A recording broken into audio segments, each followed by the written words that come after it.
Chocolate का अजीब जंगल।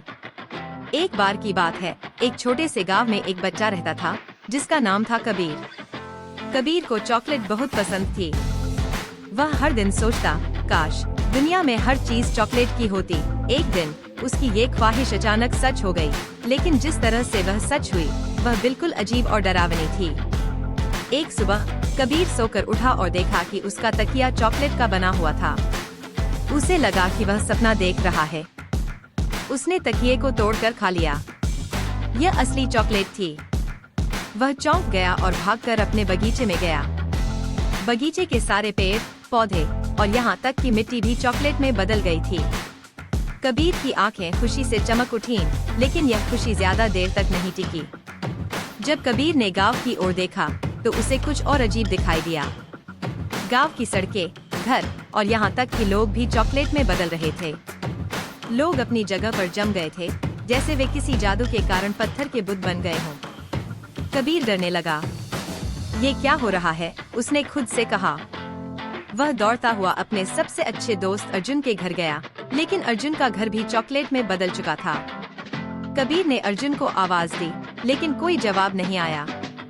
वह अंदर गया और देखा कि अर्जुन खुद भी चॉकलेट का बन गया था, बिल्कुल ठोस और बेजान। कबीर का दिल जोर से धड़कने लगा।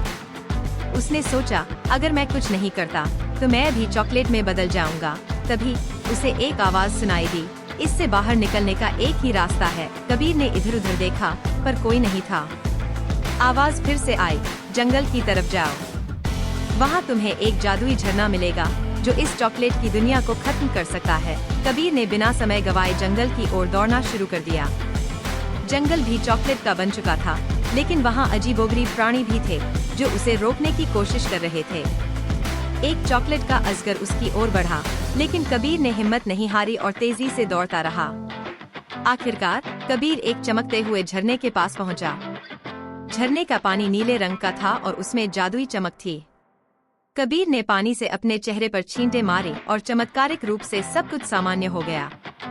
पूरा जंगल, गांव और लोग फिर से असली बन गए। अर्जुन भी वापस सामान्य हो गया था। कबीर ने उस दिन सीखा कि हर इच्छा पूरी नहीं होनी चाहिए और कुछ चीजें जितनी अजीब होती हैं, उतनी ही खतरनाक भी।